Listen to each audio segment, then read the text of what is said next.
और नारद महाराज जजमान बने, सनक सनंदन सनातन सनत कुमार वक्ता बने हैं और गंगा जी के किनारे और भागवत की कथा का आरंभ हुआ।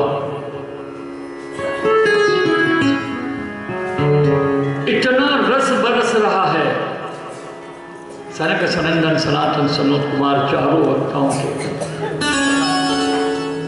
और इस श्रीमद् भागवत की कथा में जो आनंद घाट है, इस घाट पर सिद्ध लोग आके पहुंचे हैं। यज्ञ चालू हो गया, ज्ञान यज्ञ चालू हुआ और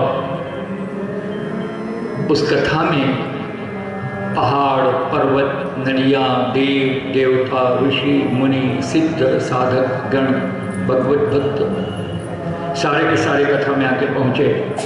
और जैसे ही कथा आरंभ हुई, वृंदावन धाम में बेसुध पड़े बेहोश पड़े ज्ञान और वैराग्य को चेतना प्राप्त हुई जैसे ही भागवत की कथा शुरू हुई। और दौड़े दौड़े भक्ति के साथ वे तीनों के तीनों भागवत कथा में आकर के पहुंच गए और गंगा जी के घाट आनंद वन में आज पहुंच गए हैं। उस समय तो भूलोक देवलोक और ब्रह्मलोक के लोग भी भागवत की कथा को सुनने आए।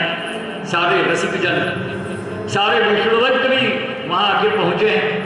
सारे बड़े बड़े ऋषि मुनियां हैं, भृगु वशिष्ठ च्यवन गौतम मेधातिथि देवल देवराज परशुराम विश्वामित्र शाकल मार्कंडेय दत्तात्रेय पिप्पलाद व्यास पराशर छायाशु जाजिर जन्नू अपने पत्नी पुत्र शिष्य सबके समवेत आ गए।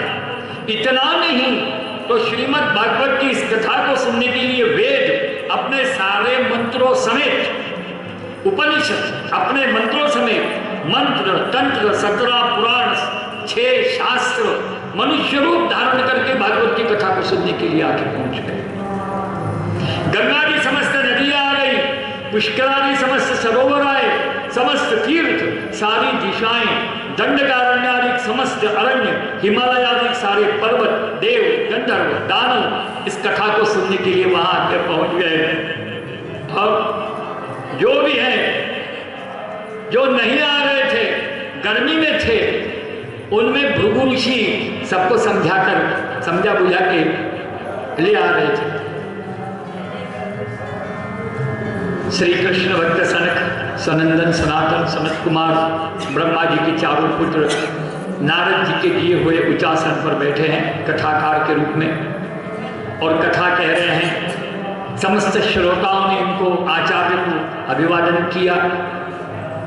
श्रोताओं में वैष्णव विरक्त सन्यासी ब्रह्मचारी सब आगे बैठे हुए थे। जजमान के रूप में इस कथा को सुनने के लिए स्वयं नारद बैठे हुए थे। ऋषिगण देवता उपनिषद तीर्थ क्षेत्र ये सारे वहां आए थे।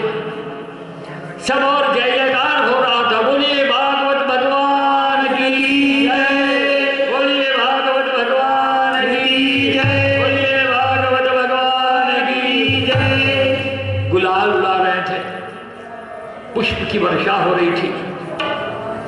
जगह नहीं वहां थी तो देवता अनेकों देवता विमानों में बैठकर श्रीमद् भागवत की कथा को सुन रहे थे। जगह नहीं थी बैठने की, इसलिए लिखा है विमानानि समारूह्य कीयन्तो देवनायकाः कल्पवृक्ष प्रसूनैस्तान् सर्वांस्तत्र समाकिरन्। इतना ही नहीं, जब देवता जो थे आकाश से आने वाले वो कल्पवृक्ष के फूलों को उठा कर ले आए और वो कथा के ऊपर पुष्प बरसाने लगे। सूर्य कहते हैं जब भागवत का महात्म्य चालू हो गया, सरकार ने कहना शुरू कर दिया कि आप श्रोता सबसे पहले श्रीमद् भागवत शास्त्र श्रीमद् भागवत कथा के महात्म्य को सुनिए, क्योंकि महात्मा के सुनने से ही मोक्ष प्राप्त हो जाता है। श्रीमद् भागवत की कथा का नित्य सेवन कीजिए, क्योंकि श्रीमद् भागवत की कथा के श्रवण करने से भगवान श्री हरि श्रवण करने वाले लोगों के हृदय में निवास करने आ जाते हैं। सदा सेव्या श्रीमद् भागवती कथा यस्य श्रवणमात्रेण हरिचित्तम समाश्रयेत्। भागवत की कथा को सुनने से, कथा गायन करने से भगवान श्री हरि हृदय में निवास करते हैं। आप थोड़ी कथा भी क्यों न सुन ले, जब तक जीव भागवत की कथा को नहीं सुनता तब तक ये जीव असार अज्ञान संसार चक्र में गोता लगाते रहता है। अनेकों शास्त्र वेदाध्ययन पुराणाध्ययन करने के बाद भी जीव को मात्र भ्रम ही उत्पन्न होता है। करूं ना करूं, कैसे करूं, क्यों करूं, कब करूं, कहां करूं, भ्रम रहता है। परंतु जब श्रीमद् भागवत की कथा को सुनते हैं तो जीव को मुक्ति प्राप्त हो जाती है। कहते हैं कि जिसके घर में श्रीमद् भागवत की कथा का श्रवण होता है वो तो घर स्वयं तीर्थ क्षेत्र है, और उस घर में जो लोग रहते हैं उनके सारे पाप नष्ट हो जाते हैं। इसलिए घर घर में श्रीमद् भागवत की स्थापना होनी चाहिए, हर घर में भागवत की होनी चाहिए, क्योंकि जिस घर में भागवत है उस घर के जीव का तो मोक्ष निश्चित है। हजारों अश्वमेध यज्ञ, सैकड़ों वाजपेयी यज्ञ अगर कोई कर ले, अश्वमेध सहस्राणि वाजपेय शतानि च शुकशास्त्र कथायाश्च कलाम नारहन्ति षोडशी। और अगर एक बार भागवत की कथा जीवन में कोई कर ले, उसके 16वां हिस्सा भी ये वेदोपनिषद नहीं कर सकते भागवत के। इसलिए जब तक जीव भागवत का अवधान पूर्वक श्रवण नहीं करता तो तब तक पाप मनुष्य के शरीर में निवास करते हैं। और जब कोई व्यक्ति भागवत की कथा का श्रवण कर ले, मुझे बड़ा कल कह रहा था कि महाराज जी आप भागवत की कथा करते हो तो बहुत संस्कृत की श्लोक को बोलते हो। अगर आप इतना संस्कृत को नहीं बोलोगे तो आपका समय बच जाएगा और कथा के रस में उसका उपयोग करना चाहिए। आप इतना संस्कृत मत बोलिए। मैंने कहा पर आप ये जो संस्कृत है ये शुक महाराज के मुखारविंद की वाणी है, समझने वाला समझे या ना समझे। भाई अग्नि अग्नि होता है,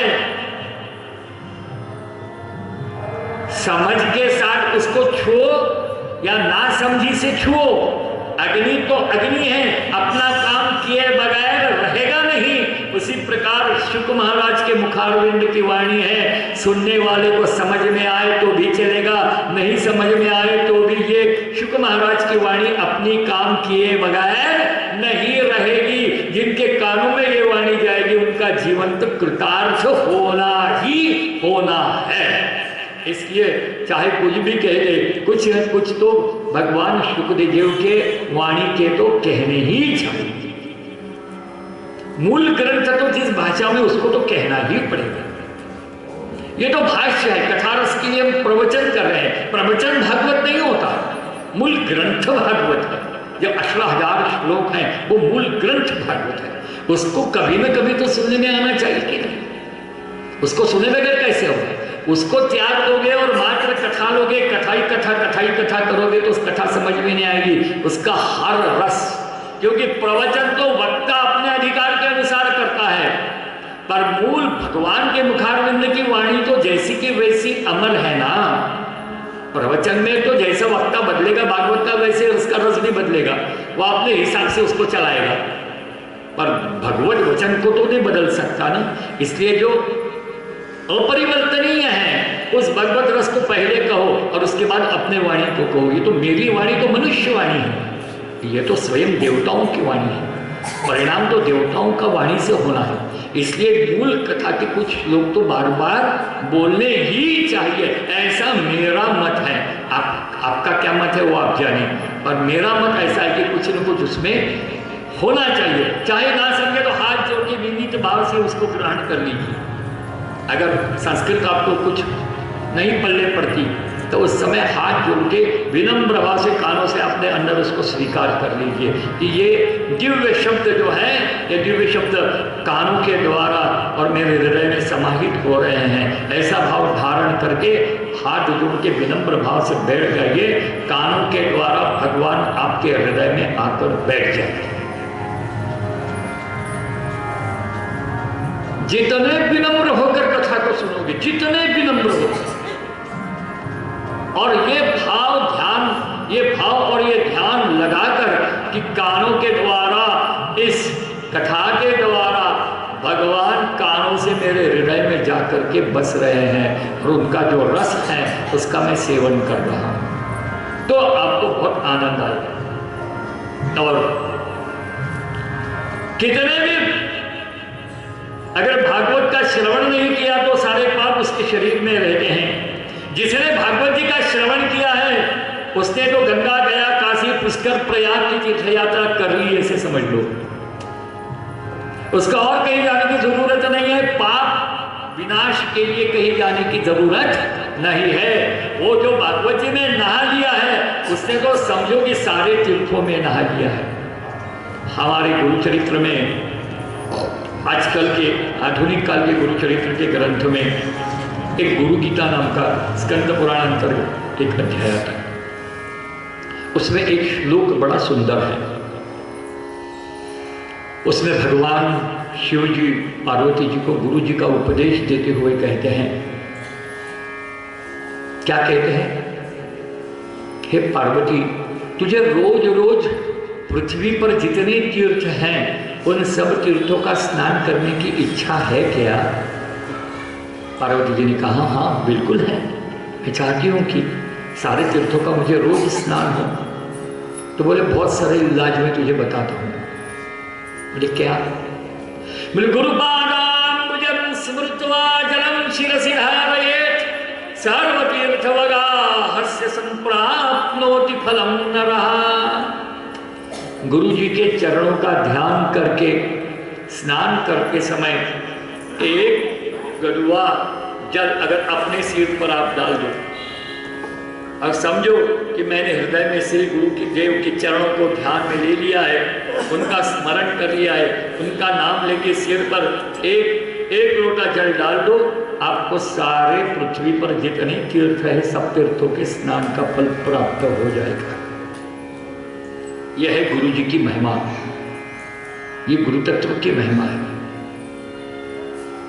इसलिए गुरुदेव साक्षात ईश्वर के रूप में विराजते हैं। मनुष्य देह में साक्षात ईश्वर माने ही गुरु जी होते हैं। इसलिए श्रीमद् भागवत ग्रंथ जो है वो गुरु तत्व का प्रकाश कराने वाला ग्रंथ है। और ये सम्मत कहता है कि गुरु परंपरा और गुरुदेव की परंपरा, इनका स्मरण रखो, पूजन करो, अर्चन करो, अभिवादन करो और इनका सेवन और सेवा कीजिए आप, तो गुरु जी की सेवा आपको श्री कृष्ण के चरणों तक जरूर पहुंचा देगी। यही यहाँ का शास्त्र है। और कहा है कि अगर आपको इच्छा है मोक्ष प्राप्त करने की तो भागवत का आधा श्लोक क्यों न हो, पर आप बोलते जाओ। आप बोलेंगे भागवत तो संस्कृत में है जी, और हम कैसे इसको एक श्लोक भी क्यों न हो हमारे मुखारविंद में रखेंगे, तो आप बहुत गलत सोच रहे हैं। आप रोज भागवत का एक श्लोक बोलती हैं, रोज बोलती हैं, आपको याद नहीं ये श्लोक भागवत का है। कौन सा श्लोक है? आप सबको याद है, सब बोलते हैं, सबको याद है।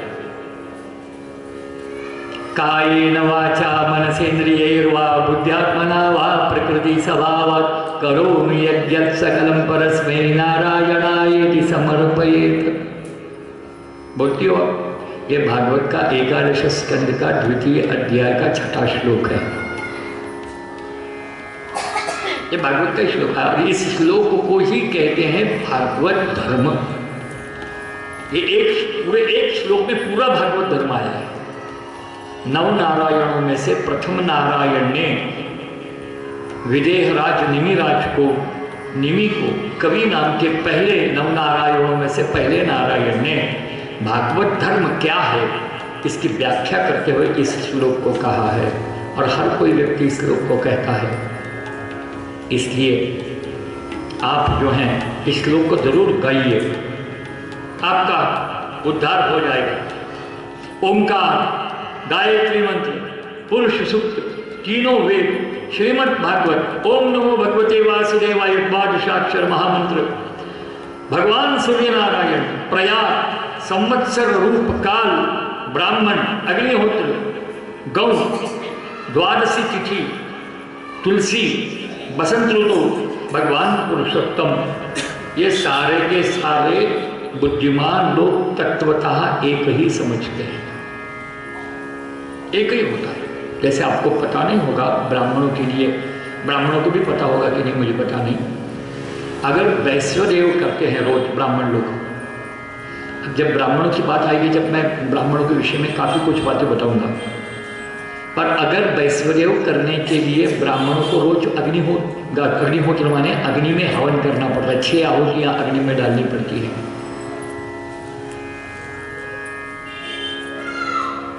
अब अग्नि उपलब्ध नहीं है और वैश्वदेव के बगैर हम खाना नहीं खाएंगे, तो क्या करना? तो इसका जवाब है, अगर अग्नि नहीं है तो एक कटोरे में आप जल लीजिए और जल में ही ये 6 आहुतियां, ब्रह्मणे नमः स्वाहा, इदं ब्रह्मणे नमः, प्रजापतये नमः स्वाहा, इदं प्रजापतये नमः, गृहाभ्याम नमः स्वाहा, इदं गृहाभ्याम नमः, आप उसी में आहुति डाल दीजिए, क्योंकि जल अग्नि का रूप माना गया है। जल माने अग्नि, अग्नि माने जल, इसलिए अग्नि जल से क्यों बुझ जाता है? क्यों बुझता है? इसका कारण यह है कि वो उसका पिता है। अग्नि जल में समाहित हो जाता है। अग्नि, वायु और जल ये एक से एक बड़ी ऊंची पीढ़ियां हैं। इसलिए हम जो भी करते हैं वो सारा का सारा एतेषां तत्वतः प्राज्ञया न पृथक भाव इष्यते, न पृथक भाव इष्यते, एतेषां सर्वतः तत्वतः एकः। यह वैसे देखा जाए तो एक ही है। आप गायत्री की उपासना करो तो आपको भागवत का ही फल मिलेगा। आप ओम नमो भगवते वासुदेवाय का जप करो, वही फल मिलेगा। आप अगर तुलसी जी की पूजा करते हैं तो आपको वही फल मिलेगा। आप ये मत समझ लेना कि तुलसी बहुत कोई आम चीज है, बहुत ऊंची चीज है। तुलसी और गाय बराबर है। अगर कोई चाहे कि मैं गोदान करूं, अगर कोई चाहे कि मुझे 1 लक्ष गोदान करने हैं, आप में से कोई कर पाएगा? 1 लक्ष गोदान, 1 लाख गौओं को दान देने कर सकते। आप 1 लाख तुलसी के पौधे लगाइए, मट्टी भरिए और एक पौधा आप किसी को दे दीजिए। आप संक्रांति में हल्दी कुकू की योजना करते हैं, किसी को हर सुहागन को आप कुछ गिफ्ट देते हैं, तुलसी दीजिए, आपको गोदान का फल हो जाएगा। सुहागनों को तुलसी देने से सुहागनों को गोदान देने का फल हो जाएगा। कोई विधवाएं हैं, अगर वे चाहती हैं कि आज जो मैं दुख भोग रही हूँ वो मुझे अगले जन्म में भोगने को न मिले, तो वो भी इसी का तुलसी का दान करेंगी। अगर आप चाहते हैं कि मुझे ईश्वर प्राप्ति हो, भगवान विष्णु की कृपा मुझ पर हो, तो आप तुलसी दान कीजिए। तुलसी के एक पत्ते पे जितना भगवान रीझते हैं उतना तो और किसी चीज पे 56 भोग पकवान भर भी भगवान नहीं रीझते। अगर आप कहते हैं कि मैं भगवान को चंदन लगाना चाहता हूँ, मेरे घर में चंदन नहीं है, काफी लोग ऐसे हैं कहते हैं कि भैया आजकल चंदन बड़ा दुर्लभ हो गया है, चंदन नहीं मिल पाता, भगवान को कैसे चंदन लगाए? मैं कहता हूँ चंदन से लक्ष कोटि गुण अधिक फल देने वाली तुलसी का काष्ठ है। अब तुलसी का काष्ठ घिसिए और उसका चंदन निकालिए और वो भगवान को लगाइए। उसको चंदन नहीं बोलते, उसको बोलते हैं हरिचंदन। चंदन को लगाने को चंदन बोलते हैं, और तुलसी के काष्ठ को घिसकर जो चंदन लेप होता है वो चंदन लेप जब भगवान को करते तो उसको बोलते हैं हरिचंदन। भगवान श्री कृष्ण, भगवान राम ये चंदन का लेपन नहीं करते, हरिचंदन का लेपन करते हैं। सर्वांगे हरिचंदनम सुललितम कंठे च मुक्तावली गोपस्त्री परिवेष्टितो विजयते गोपाल चूड़ामणि। इसलिए तुलसी के काष्ठ का चंदन घिस के भगवान को लगाना, ये चंदन को भगवान, ये चंदन काष्ठ घिस करके भगवान को लगाने से भी अधिक लक्ष्य गुण अधिक प्रबल योग्य है। ऐसा मैं नहीं कहता, ऐसा शास्त्र कहता है। तो शास्त्र के हिसाब से अगर देखा जाए तो भगवान श्री कृष्ण को हरिचंदन का तिलक सबसे ज्यादा पसंद है। इसलिए तुलसी के काष्ठ को तुलसी सूख जाने के बाद सूखे तुलसी को भी कभी नहीं फेंकना चाहिए। सूखी तुलसी की लकड़ी निकाल लो, उसको घिसकर भगवान को चंदन लगा दो, और बारीक बारीक जो लकड़ियां हैं बारीक लकड़ियों को इकट्ठा करके रख दो। अगर बेचारा कोई शमशान चले जा रहा है उसको अलविदा के समय गिफ्ट के रूप में उसको दे दो, ये ले जा बेटा तुलसी काष्ठ। ये मैं नहीं कह रहा हूं, ये शास्त्र कह रहे हैं। शास्त्रों में ऐसा वर्णित है कि जीवित मृत्यु अवस्था में अगर किसी के मुख में एक तुलसी का पत्ता भी पहुंच जाता है तो उसको मोक्ष हो जाएगा, चाहे कितना भी बड़ा पापी क्यों न हो, पर एक तुलसी के पत्ते से वो परलोक में उत्तम लोक प्राप्त हो। सारा श्राद्ध दो चीजों से, दो तीन चीज ऐसी है जिसके द्वारा श्राद्ध नहीं हो सकता। अगर उन चीजों का अभाव रहा तो श्राद्ध नहीं होता। और जितने भी चीजें हैं जो श्राद्ध के कारण में उपलब्ध होना बहुत आवश्यक है, वो सारी चीजें भगवान विष्णु के शरीर से प्राप्त हुई है। उनका निर्माण भगवान के शरीर से हुआ है। कौन सी चीजें? सबसे पहला दर्भ। दर्भ कहां से पैदा हुआ है? भागवत में आएगी कथा, भागवत में कथा आएगी। ये दर्भ कैसे पैदा हुआ है? जब भगवान वराह नारायण लक्ष्मी जी को अपने दाढ़ पर बिठाकर पाताल से ऊपर आ रहे थे, और जब उन्होंने लक्ष्मी पृथ्वी की स्थापना कारण तत्व जल पर कर दी, और जब अपने शरीर को झटका तो झटकने के बाद उनके शरीर के जो बाल थे वो गिर गए। वो जो बाल थे उसी से दर्भ तैयार हो गए। ये जो दर्भ या दाब जिसे बोलते हैं, ये भगवान वराह भगवान के शरीर के बाल हैं। इसलिए इनके अलावा ऊंचा आसन कोई हो नहीं सकता। अगर पिंड को देना है तो भी दाब के ऊपर ही देना पड़ेगा। अगर कोई मरा हुआ व्यक्ति स्वयं प्रकट होकर के भी कह दे कि बेटा मैं आ गया हूं, मेरा पिंड मेरे हाथ में देने में खा लूंगा, तो भी कहना पड़ेगा बाबूजी कैंसल, आप आए में से चले जाओ, मैं दर्भ पर रखूंगा, आपको खाना है तो दर्भ पर से उठा करके खा लीजिए। श्री राम जी की परीक्षा इस प्रकार की ली गई थी। दशरथ राजा ने इसकी परीक्षा ली थी राम के धर्म सिद्धांत की। दूसरे हैं तिल, काला, पीला और कबरा। ये तिल भी भगवान विष्णु के शरीर से पैदा हुए हैं, और इसलिए सारे दानों में सर्वोच्च दान कौन सा होता है? तो तांबे के पात्र में तिल भरकर तिल का दान करना। इससे बड़ा दान शास्त्र है, उसको बोलते हैं दान। ग्रंथ का नाम है, उस ग्रंथ का नाम है दान चंद्रिका। दान चंद्रिका ग्रंथ में लिखा है कि चाहे आप कितने भी दान कर दो, पर जब तक आप तांबे के बर्तन में तिल भर के दान नहीं करते तब तक आपने कोई आयुष्य में कोई दान किया नहीं होता। गोदान से भी बड़ा तिल दान है। भगवान को चढ़ाने के लिए जैसे आप चावल चढ़ाते हो, वैसे अगर तिल चढ़ाया गया भगवान शंकर को, भगवान विष्णु को अगर सफेद तिल चढ़ाए गए तो आपके ऊपर जितना भी कर्जा है अपने आप खत्म हो जाएगा। शास्त्र है।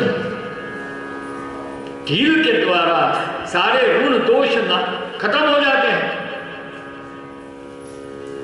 उसी प्रकार आंवला भी भगवान के शरीर से पैदा हुआ है। जैसे रुद्राक्ष भगवान शंकर के शरीर से पैदा हुआ है, वैसे आंवला जो है वो भगवान विष्णु के शरीर से पैदा हुआ है। इसलिए जो कार्तिक मास है, इस कार्तिक मास में अगर आपके पास सोने की निरांजन नहीं है आरती उतारने के लिए, तो आप आंवले के ऊपर घी की बत्ती लगाइए और भगवान की आरती उतारिए।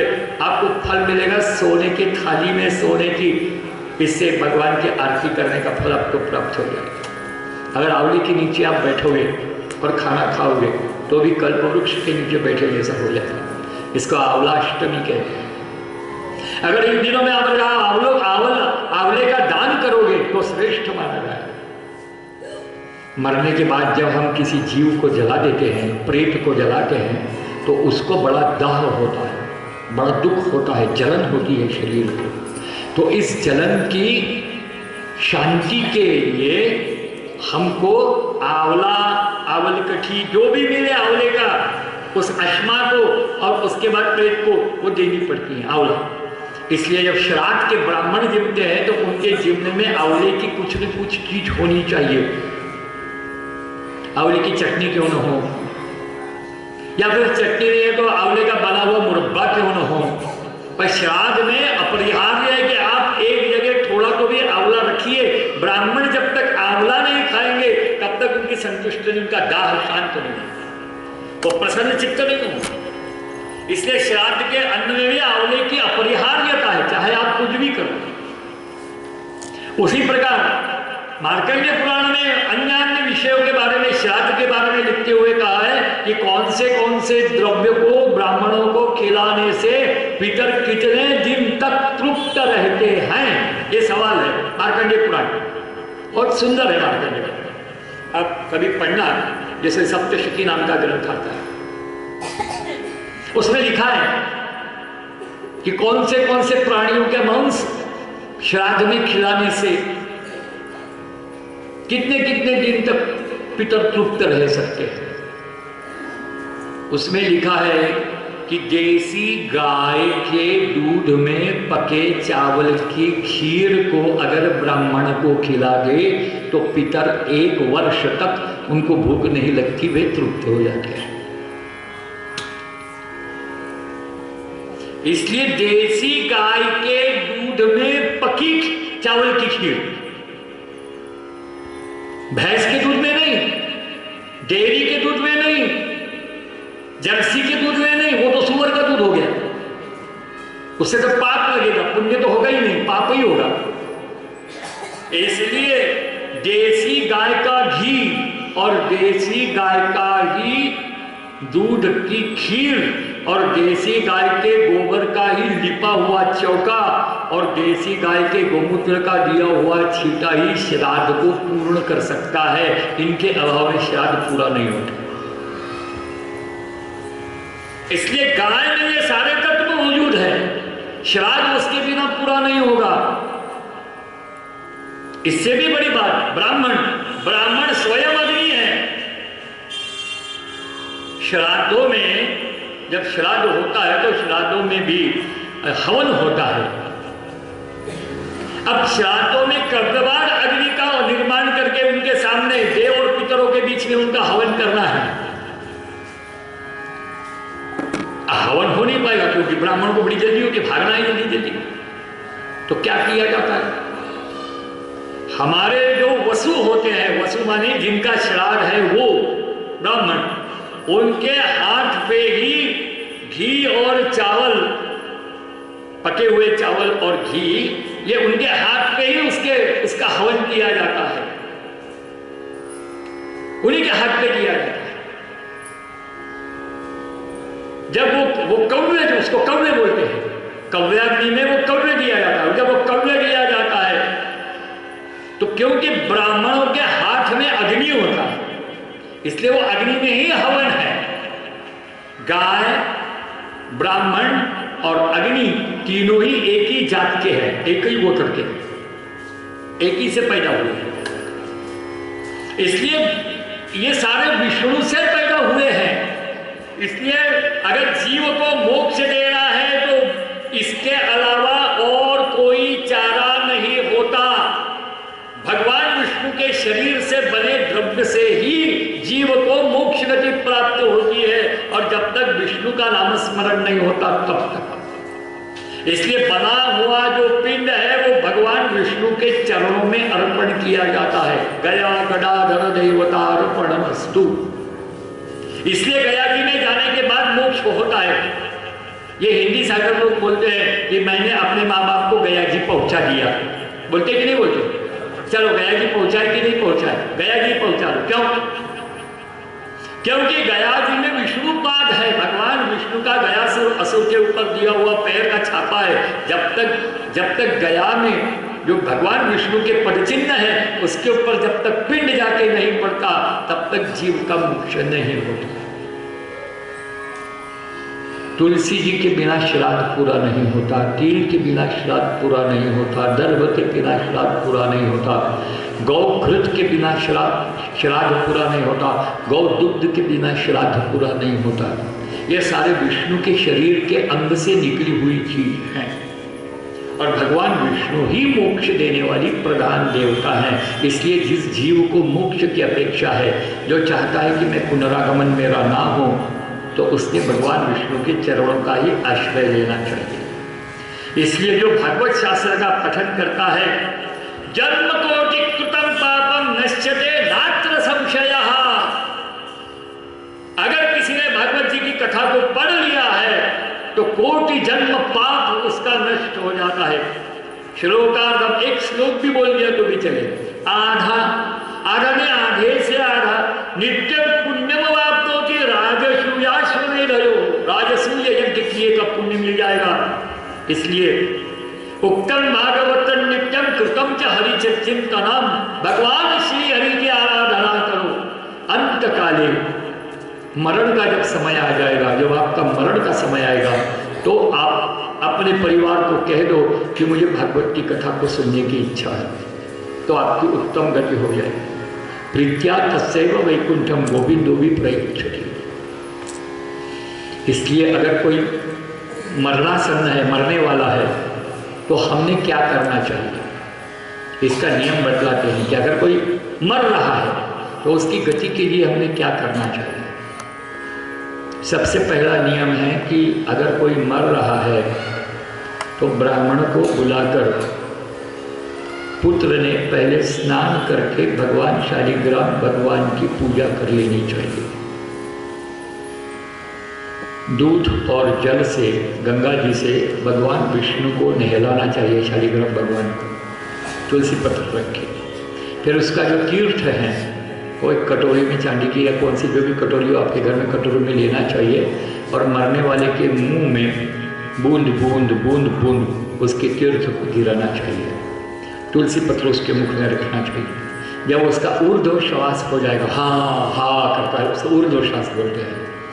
तो जब बहुत जोर से ऊर्ध्व श्वास होता है तो बात अलग है, पर जब धीरे धीरे कम होने लगता है तो समझ लेना जाने का समय आ गया है। जब ऊंचा स्वर होता है, जोर से मुंह फाड़ देते हैं, तो समझ लेना अभी समय है, अभी फाड़ेगा, अभी समय है।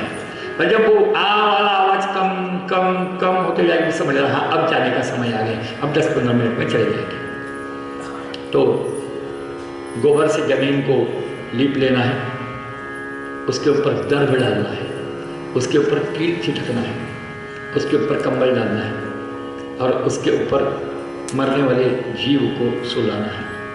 उसके जितने भी पुराने वस्त्र हैं उसको निकाल लेना है, और गंगा जी में कपड़ा भिगो के उसके शरीर को पोंछ लेना है। अंग्रेजी में उसको बोलते स्पंजिंग, नर्स लोग जैसे स्पंजिंग करके उनको पोंछ लेना है। फिर उनको शुद्ध वस्त्र पहनाना है, सफ़ेद वस्त्र सबसे अच्छे होते हैं, उनको वस्त्र पहनाना है, साफ धुले पवित्र वस्त्र उनको पहनाना है। फिर तुलसी काष्ठ को घिसे हुए चंदन का लेप उनके शरीर को करना है। भगवान विष्णु का बचा हुआ जो चंदन हो पूजा का, या चंदन के टीके लगाने के बाद जो चंदन सूख कर निकलता है मूर्ति का बाहर, उसको उनके शरीर को लेप करना है, मस्तक को लेप करना है, तिलक लगाना है, घी का और तेल का दिया लगाना है। तुलसी के पौधे कुंडियां हो तो उनके अगल बगल में रख देना है। अगर तुलसी पत्र हो बहुत ज़्यादा आपके घर में, मंजरियां हो भगवान तुलसी की, तो उनके शरीर पे उसको रख देना, छाती पे, मुंह पे, सिर पे, सब तुलसी उसको रखना है आपको। और विष्णु सहस्त्रनाम आता हो तो विष्णु सहस्त्रनाम का पाठ करें, भागवत आता हो तो भागवत का पाठ करें, गीता आती हो तो गीता का पाठ करें, और कुछ भी ना आता हो तो हरे नमः का नाम जप करें। वो भी बहुत कष्टप्रद लगता हो तो नारायण नारायण कहे, वो भी ना आता हो तो श्री राम जय राम जय जय राम कहे। भगवान विष्णु का जो नाम सुलभ आपके मुंह में आता है वो उनको सुनाते जाइए, सुनाते जाइए, बढ़िया धूप कीजिए। अंत समय जब आए तो शंख बजाइए, भेरी बजाइए, झांझ बजाइए, और बड़े बड़े शान के साथ उनको विदा कीजिए, बिना रोते हुए। क्योंकि अगर उस समय आप रोते हैं, आपकी आंखों से पानी आता है, नाक से पानी आता है, अगर मुंह से लार गलती है, तो ये सारी की सारी मरने वाले को खाना पड़ता है। इसलिए सबसे बड़ा स्ट्रिक्ट वार्निंग, उस समय आपको रोना नहीं है। बिना रोते हुए, बिना आवाज करते हुए मात्र हरि चिंतन करना है। क्योंकि आपको अब इस शरीर को भगवान नारायण के सुपुर्द करना है, जिनका नाम है अग्नि नारायण। इस पवित्र अग्नि को, इस शरीर को अर्पण करना है। तो इस बड़े महोत्सव में, इस बड़े यज्ञ में आपको किसी भी हालत में नहीं रोना है, समर्पण करना है। आपको ऊंचा भाव रखना है, बहुत, जिसको बोलते अडानी जैसा बर्ताव नहीं करना, गला फाड़ फाड़ के नहीं रोना है। आपको बहुत सभ्यता और गंभीरता का परिचय, भगवत भक्ति का परिचय देना है। और जब उनकी विदाई पूरी हो जाएगी, जब तक अग्नि नहीं लगता, जब तक कुंभ स्फोट नहीं होता, तब तक किसी को रोने का अधिकार नहीं है, पुत्र को भी नहीं। जब शमशान में जाने के बाद माटी का कुंभ जल से भरा हुआ लेकर आप परिक्रमा कर लोगे चिता को, उसके बाद जब वो मटका फूटेगा, उसके बाद ही रोदनम कुर्यात, ऐसा विधान है, रोदनम कुर्यात, तत्रांते रोदनम कुर्यात न तत्पूर्वमिति। उसके बाद आपको रोना है, उसके बाद आपको चिल्लाना है आ करते हुए, और फिर उनको पुकारना है, फिर आपको रोना है। उसके पूर्व रोना अपराध है, और उसके बाद ना रोना अपराध है। रोना तो पड़ेगा, आपको रोना तो है। आपको कब रोना है? आपको रोना है अग्नि के कुंभ स्फोट के बाद रोना है, उसके पहले नहीं रोना। पर कुंभ स्फोट के बाद रोने से पितरों को बहुत आनंद होता है, पर कुंभ स्फोट के पहले रोने से पितरों को बहुत दुख होता है। इसलिए मेरा कहना इतना ही है कि भगवान नारायण सर्वव्यापक सर्वव्यापी श्री हरि है, और भगवान श्री हरि के लिए ही जीवन अर्पण मृत्यु से पूर्व कर दो, या मृत्यु के बाद भी आपको वही कार्य करना है। कोटि कोटि जन्म का पाप भागवत के श्रवण से और भागवत के सेवन से और भगवान श्री कृष्ण की अर्चना से मुक्त हो जाता है। कलयुग में मनुष्य कृष्ण की सेवा करता है कि नहीं, मैं नहीं बोल सकता, मुझे गारंटी नहीं है। पर हिंदुओं के घरों में जब ब्याह होता है स्त्रियों का, और जब बारात निकलती हैं, तो माँ के घर से भगवान श्री कृष्ण की मूर्ति हर लड़की को जरूर मिलती है, और वही उसका प्रथम पति है। श्री कृष्ण को, श्री कृष्ण की मूर्ति हर औरत को, जिनकी जिनकी शादी हो गई है, वैध अवैध नहीं बात कर रहा, वैध इसमें इंटरकास्ट मैरिज, कोर्ट मैरिज में श्री कृष्ण नहीं मिलते, परंतु शास्त्र के अनुसार सामाजिक बंधनों के साथ अगर शादी होती है तो कृष्ण दिया जाता है हर लड़की को। और उस कृष्ण की नित्य पूजा उसने करनी चाहिए। और उसको माँ का दिया हुआ जो श्री कृष्ण है उसकी पूजा उस औरत ने ही करनी चाहिए। इसलिए हमारे यहाँ ब्राह्मणों के घरों में पहले ज़माने में पुरुषों के देवता अलग होते थे और महिलाओं की देवता अलग होते थे। एक कटोरे में थाली में महिलाओं के देवता होते थे, उनका पंचगौर महादेव जी, गोपाल कृष्ण जी, उनके गुरु किया होगा तो गुरु की डब्बी, और ये जो उनके भगवान स्वतंत्र होते थे वे अपने देवता की पूजा करते थे। हर व्यक्ति ने भगवान की रोज पूजा करनी है, पर स्त्रियों ने अपने भगवान की पूजा करनी है, पुरुषों ने अपने भगवान की पूजा करनी है, पर पूजा सबने करनी है। तुलसी पत्र रोज चढ़ाना है। कुछ दिन ऐसे होते जिन दिनों में तुलसी पत्र नहीं चढ़ाए जाते, चढ़ाए जाते मतलब नहीं तोड़े जाते, जैसे घटिपातादिक, रविवार आदि, संक्रांति आदि, अमावास्या आदि तिथियों में किसी को तुलसी जी को तोड़ने का विधान उपलब्ध नहीं है, इसलिए उन दिनों में तुलसी नहीं तोड़ी जाती। हाँ, तुलसी सींची रोज जाती है, तुलसी को रोज जल चढ़ाया जाता है, तोड़ा नहीं जाता तुलसी। तो ये सारी की सारी क्रियाएं करने से श्रीमद् भागवत की सेवा का ही फल मिलता है। अगर आप कृष्णमूर्ति की पूजा करो, चाहे गौ की पूजा करो, चाहे ब्राह्मण की पूजा करो, चाहे अपने अपने पतियों की पूजा करो, या चाहे आप श्रीमद् भागवत कृष्णमूर्ति की पूजा करो, आपको फल एक ही मिलेगा, क्योंकि लिखा हुआ है कि एकेशाम तत्वतः प्राज्ञेन पृथक भाव इष्यते। ये अलग अलग चीजें नहीं हैं, सारी चीजें एक जैसी ही मानी जाती है। इसलिए तुलसी पोषणम चैव धेनुनाम सेवनम समम, गाय को खिलाना हो या तुलसी को जल चढ़ाना हो, पुण्य एक ही है। तुलसी को पानी डालने से जो पुण्य होता है वही गाय को खिलाने से पुण्य है, इसलिए सारी एक ही चीज है। इसलिए वैकुंठ धाम में वो व्यक्ति जाता है, हेम सिंह युक्तम चैतद वैष्णवाय ददाति च कृष्णेन ससायुज्यम सपुमान लभते ध्रुवम। सुवर्ण सिंहासन पर श्रीमद् भागवत जी को बिठाकर अगर भागवत का दान करते हैं तो कृष्ण के समेत सायुज्य मुक्ति का अनुभव जीव को होता है। इसलिए जब तक आप श्रीमद् भागवत की कथा श्रवण का अनुभव नहीं करते, तब तक आस्वाद नहीं लेते, तब तक आपको बार बार आना जाना पड़ेगा। उसके जन्म का धिक्कार है। भागवत जी कहते हैं कि वो चांडाल है जिससे कभी भागवत की कथा को नहीं सुना। ये मैं नहीं कह रहा हूं। चांडालवच्च खरवद वदते नीतम मिथ्या स्वजन्म जननी जनि दुख भागः। उसको कहा कि वो गधा है। खरवच्च, खर मानी गधा। जिसने भागवत की कथा को नहीं सुना वो या तो गधा है, या जिसने भागवत को विरोध किया वो गधे के जन्म को जाएगा। भागवत के अपमान करने वाला गधे के जन्म को जाता है।